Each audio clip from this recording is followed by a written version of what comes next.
Hello and welcome to the Jurassic Report. I'm Zach, and in today's video, I'm going to be talking about Jurassic World the Ride, which just had a soft launch at the Universal Studios Hollywood location.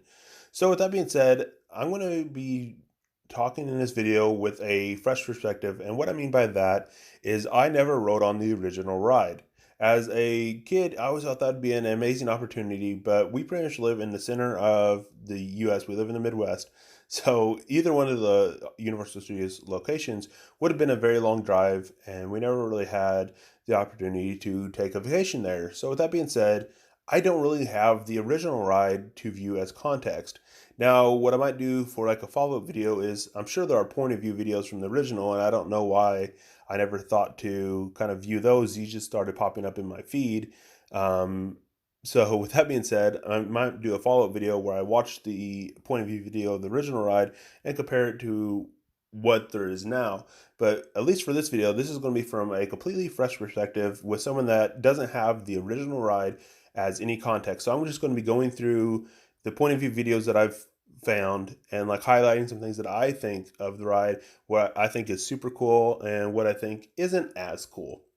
So with that being said, this is just being called a soft launch, meaning that Universal could theoretically shut it down and do a more major upgrade, or there might be at least minor changes coming for the official full launch.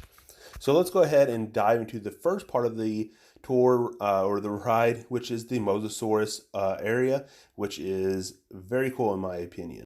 So the first area that you go to is the Mosasaurus area, and this area is breathtaking. And I'm saying that from not even physically being there, just from watching the point of view videos. And even the people on the ride kind of have a reaction that is similar to that. This area is definitely cool. It's not even a animatronic, but it's like a CGI Mosasaurus that is shown on multiple screens. But the fact that they have these multiple screens set up and they have tied that in so well to the design of this area of the park, it is a very convincing effect.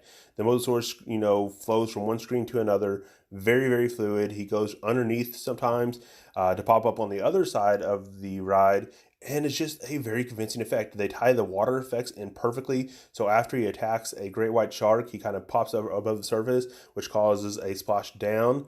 Later on, he notices the riders and tries to attack the glass, which makes it crack, and water starts squirting onto the people on the ride. So it's just overall a very convincing effect, and it has that design aesthetic that you see in Jurassic World. That's kind of like a sci-fi, almost looks like a spaceship almost, that near future sci-fi ish aesthetic that they used with Jurassic World, the ultra modern theme park. It has that feeling. This feels like you would be at Jurassic World, at least as close as we can get without literally bringing dinosaurs back to life. So on the Mosasaurus area, despite the fact that it doesn't have a single animatronic, I think it is an amazing area. Very well done in my opinion. The next area of the ride is Herbivore Valley. And some of the videos that I watched had commentary, and so what I kind of gathered is this area has remained largely unchanged from the original ride.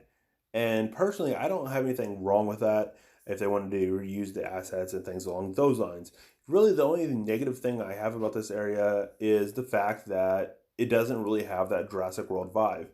I'm getting more of the Lost World vibe from this part of the exhibit, which is probably what they originally were going after. Because, and maybe that is a large part of that is the fact that you have a baby stegosaur with an adult stegosaur. So that's definitely that Lost World kind of feeling right there. But just overall, the layout of the exhibit, I definitely just get more of a Lost World vibe. Now, something they could have easily done is kind of have somewhere in the background have a gyrosphere kind of drive by with an animatronic on like a track.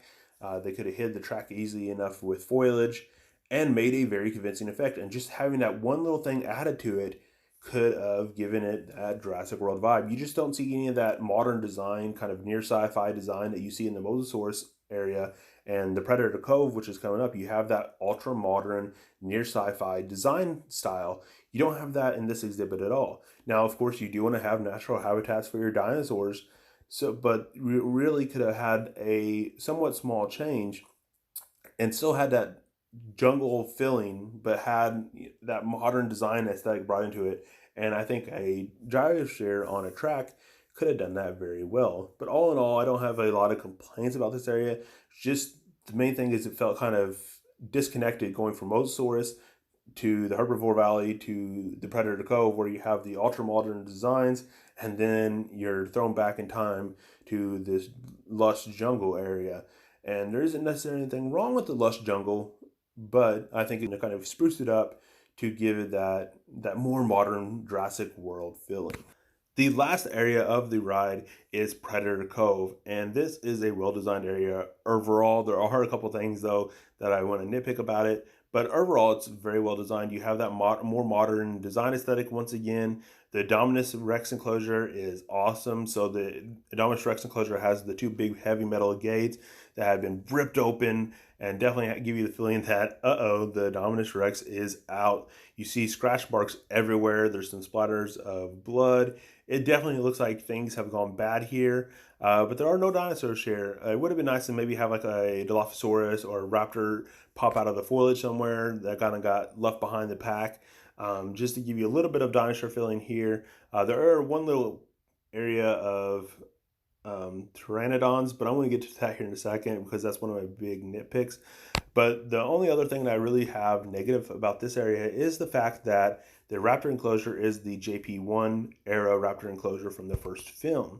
Since this is Jurassic World the Ride, it would have been cool to see the Jurassic World style raptor enclosure just so that it tied into the design, because when you're going through and designing these films, and that's one thing I think all the films have done well, is they have a design and aesthetic and they kind of stick with that throughout the film. And having the mix between Jurassic Park 1 style design and Jurassic World style design really throws you off, because the films are, what, 20 years apart, and what is kind of viewed as sci-fi has changed over the time. And I think that Jurassic World does a good job of giving you that, what would a theme park look like if you went to an ultra modern high-tech theme park in the next 5 or 10 years. I think Jurassic World does a good job of showing that. And the two design aesthetics, while I do love the Jurassic Park 1 raptor enclosure, it does get kind of thrown off. Maybe they could have relocated it at somewhere else in the park. I've never been to Universal Studios, so I don't know if there's anywhere they could have fit that prop, because it does still look good. It is still cool, but it's just kind of out of place in the Jurassic World the Ride. Now, the biggest complaint that I have about this area of Predator Cove is the Pteranodon area. This honestly just looks shoddy. It doesn't look professional. It looks like someone just threw some supplies there, and there's some Pteranodon figures that it looks like someone maybe accidentally broke these and just like, okay, we're going to try to use these still. But they're just kind of like shoddily thrown on top of piles of boxes.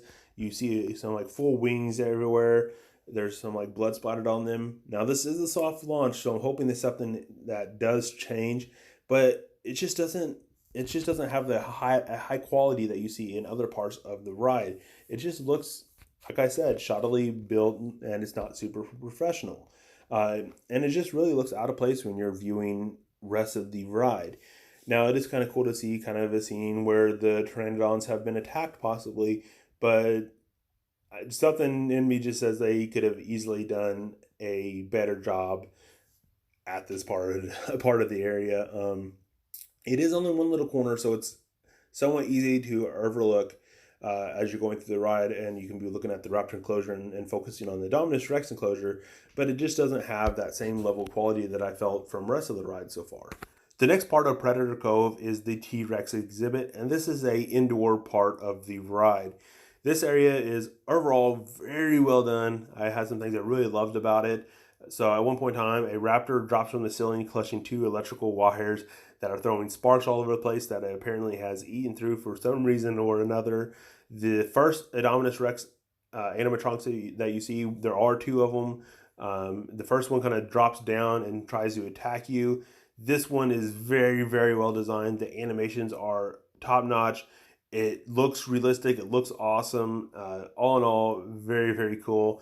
Then at the end of the ride, before you go down the big slide that ends at the water pool, you see a face-off between the Indominus Blue and the T-Rex.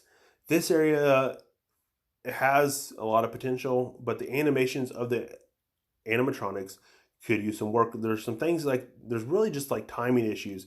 It seems like there's a communication scene between the Indominus Rex and Blue to begin with. Then the T-Rex appears to kind of face off against the I-Rex. And then it goes back where the T-Rex disappears and the Indominus and Blue are communicating again. And it seems like they just communicate for too long. And maybe they're just still working on some of the animations of these animatronics, and there's going to be more to this part of the ride because it looks like it does have potential, but especially like the Dominus animatronic and a lot of the videos focused on the I-Rex and the T-Rex and didn't really focus on Blue, so you can't really tell what Blue's doing, but it didn't seem like Blue was doing much at all. But the T-Rex animation seemed fine. After it disappears, you go down the slide and then it does the surprise attack on you. It seemed all in all okay. It's just like the timing between the I-Rex and the Blue do some work, and it just seems like the timing needs to be shrunk down where they're not communicating as long.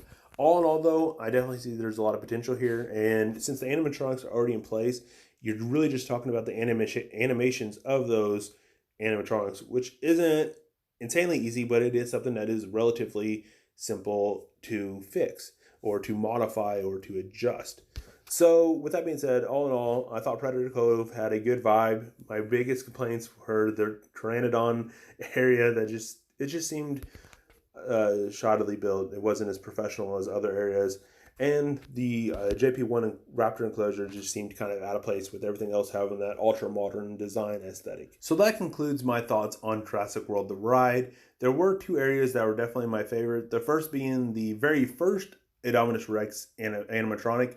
The animations, the design, everything about it were very well done. It had that very lifelike effect, and it could definitely be something that would be terrifying in person.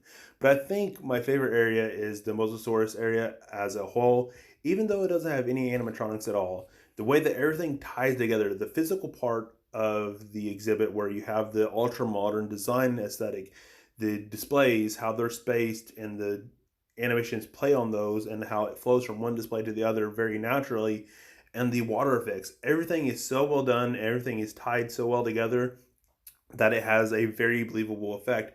And that is one part in the ride where you definitely 100% felt that you were actually at Jurassic World taking a tour. So all in all, those are my thoughts. I'm definitely excited to bring my boys on this ride one day in the future because it just looks awesome overall, especially if you are a fan of Jurassic Park or Jurassic World. So thanks for watching this video, guys and gals. I appreciate all your support. So if you liked it, give it a big like. If you're not already subscribed, make sure to hit that subscribe button and also hit that bell if you want to be notified of future videos from Jurassic Report. Once again, thanks for watching, and until next time, Zach out.